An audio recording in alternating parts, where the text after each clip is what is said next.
Hello and welcome to Charting the Markets. It's the 1st of March. It's a new month. And are we going to turn a leaf? Certainly, given the downside we've been seeing of late. The gains that we've been seeing in early trade today do point towards the possibility of a more upbeat outlook. Nonetheless, I don't think we're necessarily out of the woods quite yet. The focus of late has been the fact that economic data points towards a relatively robust picture for the likes of the jobs market and many other parts of the economy. That really underpins the ability of the central banks to be able to continue to push higher interest rates for longer in a bid to drive down inflation, and inflation has proven to be relatively sticky. The US inflation reading largely flatlining in the mid sixes. We've seen yesterday France and Spain flatlining and moving slightly higher in the sixes. So that appears to be an interesting level. So despite the fact that the UK is now starting to finally belatedly ramp up its decline in terms of inflation, there's question marks over whether each of these countries is going to face the same struggles to really get anywhere near that 2% target. And instead, you see the top end taken off as some of the more volatile factors, such as energy prices, get stripped out. But ultimately, you're going to see entrenched inflation that's going to be very difficult to deal with. And arguably, the fact that we've been seeing the economic picture being relatively robust provides a outlook and the basis for us to believe that it's going to be very difficult to drive down inflation. You know, if the economy was collapsing, then you might think that people won't be able to pay as much money. You're not necessarily going to see people being willing to spend as much money, and therefore prices start to drop. We're not necessarily seeing that. And so certainly there are some worries on that front. In terms of the economic calendar, today's a relatively busy one. Certainly is a big focus over in China and therefore Australia. Australia double whammy really, because we've seen the Australian CPI reading decline heavily, drop down to 7.4 from 8.4. So big decline there. We also saw the GDP reading came in lower than expected at 0.5% from 0.7%, which was an upwards revision. So inflation declining. So there's less pressure on the RBA to continue to maintain and continue to push higher interest rates. However, that is still some way away from target. And like I said, 6% seems to be an area where some countries are struggling. They're at 7.4 at the moment. Then we saw the Chinese PMI readings coming out, manufacturing and non-manufacturing. And then we saw the Caixin manufacturing. All three of them beat. We saw significant upside moves. And this really does point towards a sort of powering forward in the Chinese economy following that phase of zero COVID and lockdowns and everything that went with it. We're now starting to see the Chinese economy really starting to come back to strength.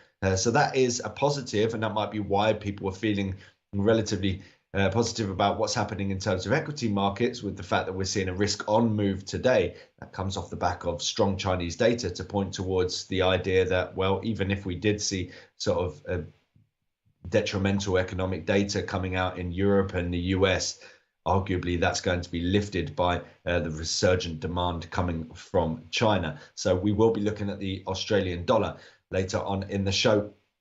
Aside from that, we've got some final PMI readings coming out of Europe, Germany, France, the UK. Slight movements, but nothing that's really going to move the dial. We saw mortgage approvals moving towards the upside in the UK. That's unexpected and comes off the back of a nationwide HPI house price index reading in the UK that saw the annual house price growth turn negative in February, falling to its lowest level since 2012. So certainly the UK housing market under pressure. It comes as we see earnings this morning from Persimmon that we did see higher revenues, but arguably people really focusing on orders that they have for the year ahead, and they're certainly heavily down. Taylor Wimpey reporting tomorrow, so probably going to see something quite similar. Looking ahead, ISM manufacturing PMI from the US is going to be a key one. Also crude oil inventories at a time that we have been seeing energy prices start to move towards the upside. Looking at the indices space, we've seen a FTSE 100 powering higher this week. It's rallying back up into the 100 period SMA that we can see here. Arguably, if you look at price action of late, we haven't really been going anywhere particularly. You can see on the top end, we've got this series of peaks and troughs all linking up. And on the bottom end, we've got this sort of descending trend line here as well. So we're in consolidation mode at the moment. You could say that, well, even if we did see markets capitulate, a lot of the time it's a FTSE 100 that does Less of that because of the fact that we have the inverse correlation with the US dollar, and when markets roll over, so the US dollar comes back to strength, that essentially helps valuations for the FTSE 100. So we wouldn't expect this to really lead the declines anyway. So the fact that we're seeing some markets seeing more heavy selling as the FTSE 100 consolidates, not as much of a surprise. But if we look at this current formation, it does point towards the possibility that soon enough we're going to see this market start to roll over. If we look at how it played out last time, we can see that we saw consolidation tapping on that trend line and ultimately folded from there. The prior time before that, one touch really, and then we saw this bearish engulfing. So I think there's a good chance that we could roll over, but it probably makes sense to wait for us to get back up into this area and then look for some sort of reversal signal, something like a bearish engulfing. For instance, if you're looking for this as a short opportunity, you could wait for that bearish engulfing to close, put your stop loss above this swing high, and towards the downside, it ended up getting down to, say, sort of 50 something. It was 30 points towards the upside, 25, 30. So you're talking about like 1.5, 2 to 1 for a move down there. And then obviously for the next move, we saw it's about 40, but then we saw a more extended move. So that's about 60. So it's again 1.5 to 1. So you can, within this formation, still manage to pick up nice little sort of even money trades if we're looking for reversal signals from this trend line. Other than that, of course, you can get tighter to your stop loss if you look for shorts around about this trend line. But of course, I always like to see confirmation signals. So as things stand, we're just expecting more of the same, really. Yes, we're regaining ground at the moment, but I think there's a good chance that soon enough this starts to struggle once again and start to falter at trendline resistance. In Germany, we can see that price action has been consolidating of late. The declines that we saw recently took us into this 200 period SMA, and we're starting to regain ground once again. Ultimately, we're trading within this zone that we have here, 155.53 down to somewhere like 152.20, sorry, 152.44. So we have sort of flashed through those levels, but by and large, those are the levels that really do sort of capture most of the price action that we've been seeing over the course of February thus far. So near term, much like the FTSE 100, we could see a rebound back in towards this resistance level. But until we see this having broken out towards the upside, this looks like an area to sell rather than an area for us to start becoming more confident that we're going to break higher from here. So certainly 155.53 is your near-term resistance level, and above that 156.34 represents the breakout level from this formation. So I think near-term we could see a rebound, but I don't think it's going to last. I think there's a good chance we fold over once again for the DAX. And then looking at the NASDAQ, let me just grab it on the daily time frame. Wider context does show a bearish trend in play. This sort of double bottom formation's taken us into the 76.4 Fibonacci level that we can see here. And we've been faltering since then. The little double top formation we can see here. So we've got this little double top, and we've fallen back into this 200-day SMA. At the moment, we're sort of struggling to really continue to move through there. So there is a chance that maybe we could break up into a lower high here and then roll over once again. But a lot of it's going to come down to how we see it on the intraday basis. So here's a chart on the 4-hour chart. We can see here. So swing higher here, little one here, down here, and then we haven't broken into a new low. So the most recent swing low is going to be this one here, 122.29. We've been sort of playing around here, and this is probably a 76.4 fib here that we can see. Yep. So tap that 76.4 fib. Then we came in for a second bite, as we can see here, and perfectly respected it, rebounding once again. So this looks like a potential area where we could look for shorts. Really tallies up with what we're seeing in terms of the UK and the German market, that we could see this market gain ground over the near term, next day or so, and then start to falter once again. A breakthrough 122.29 would point towards that wider retracement coming into play, like I was saying before on the daily time frame. But until that happens, until we see that break, it's a good chance that this near-term rebound is going to falter once again. And certainly that 76.4 fib builds in a 3-to-1 trade within it. If you take a trade at that level, put your stop above that price swing high, let's say it's around about 100 points towards the downside, you're talking about around about 300 points that you can get down there. Of course, it depends on how tight your stop loss is and everything, but you do have a nice risk reward built in when you're taking trades at the 76.4 Fibonacci. So that's certainly going to be a key level, and the fact that we've seen it respected twice now means there's a good chance we do falter once again if we get back to that level. Looking at the FX space, the US dollar has been coming back into strength of late as concerns around a potential capitulation in terms of equity markets raised the question mark of whether we're going to see a resurgence for the US dollar. But this morning, just as we're seeing equity markets rise, we're seeing the US dollar coming under a little bit of pressure. Euro dollar is an interesting one. Yesterday, of course, we saw the French and the Spanish inflation data coming out, and they both came out towards the upside. So that points towards an ECB that's going to have to remain hawkish and remain sort of tight with their monetary policy going forward to try and drive down inflation.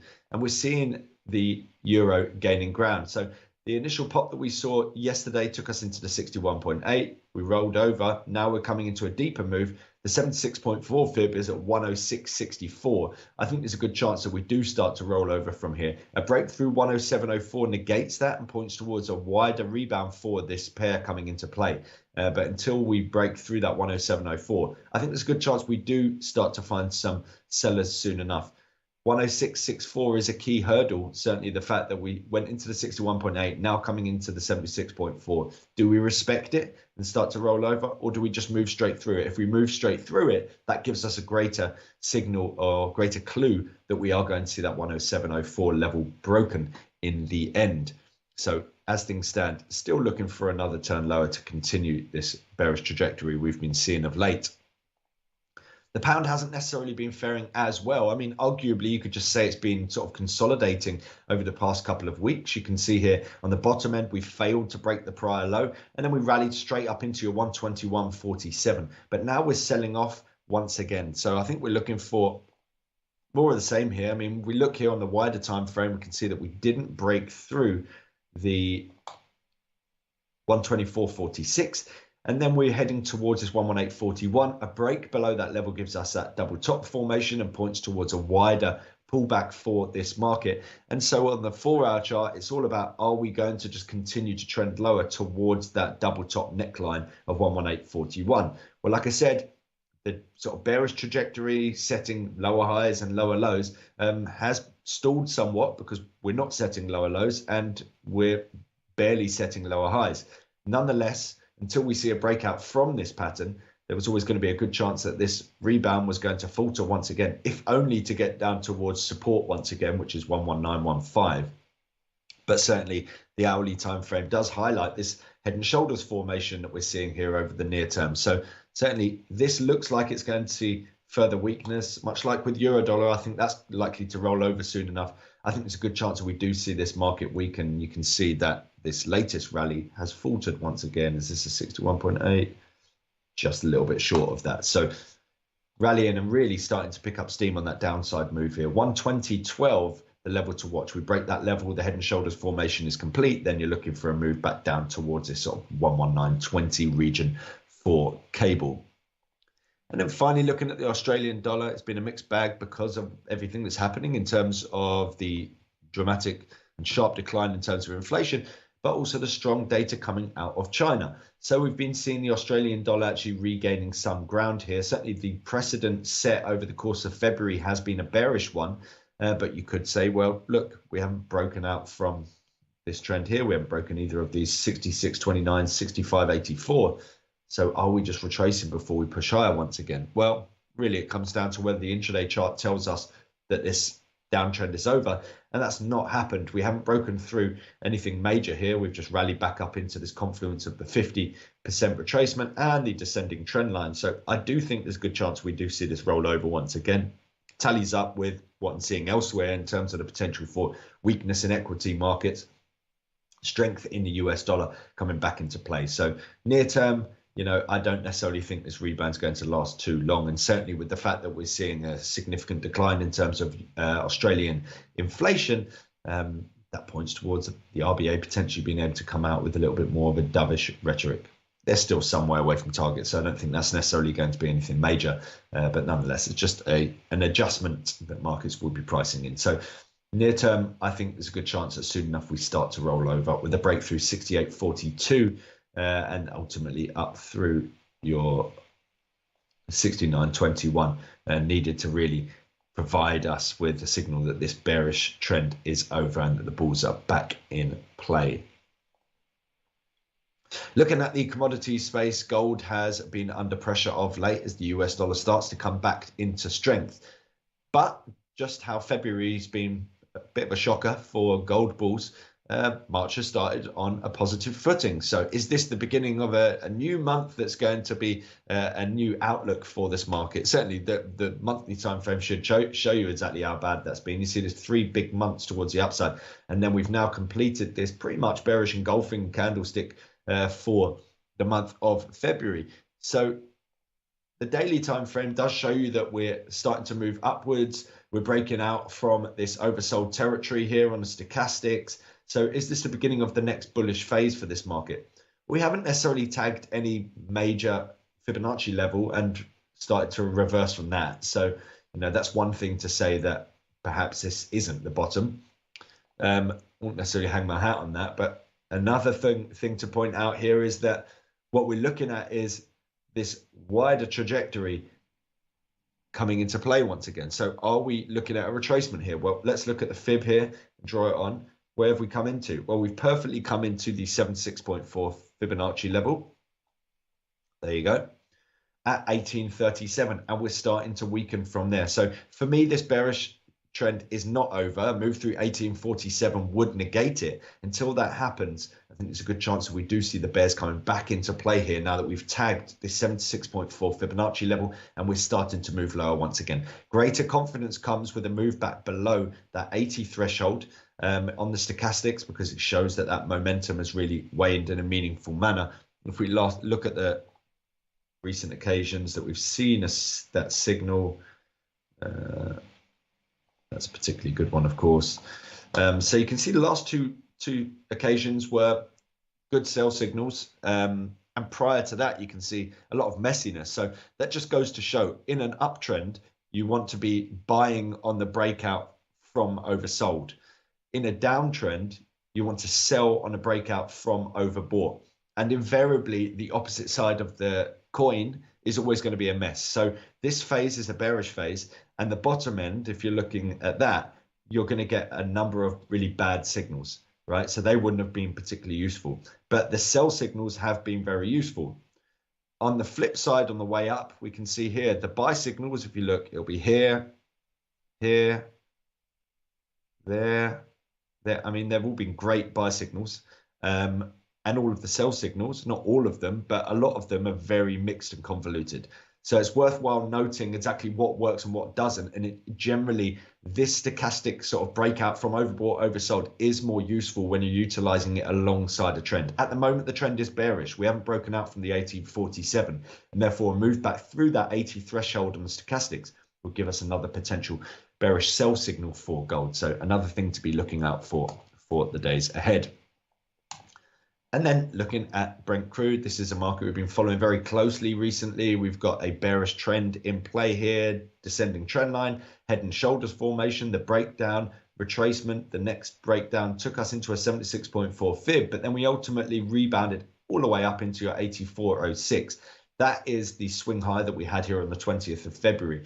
But ultimately, I was saying this previously, even if we did rally up into this area, and even if we move through it, we've then got the trend line to contend with as well. So certainly there's plenty of resistance up here, and now we're seeing this big bearish engulfing candlestick. So I think there's a good chance that we do see this market turn lower. Certainly, we have been regaining ground of late here, so a breakthrough 81.39 gives greater confidence that this phase is over, because otherwise we could just sell off and then rebound back into trendline resistance. But certainly for me, I think if you go back onto the daily time frame, this trend does still hold. A break all the way up through this swing high, 86.72 is required to negate it. And certainly that trend line resistance is also going to be important within that. But at the moment, I think what we're seeing at the moment in terms of the sort of consolidation, higher lows, lower highs, this triangle formation, I think there's a good chance we are going to roll over once again and see another bout of weakness here for Brent crude. That's it for today. If you want any more news and analysis, make sure to go onto the IG platform. Other than that, follow me on Twitter. My name is Josh Money here at IG. Have a great day. Good luck trading. Thank you.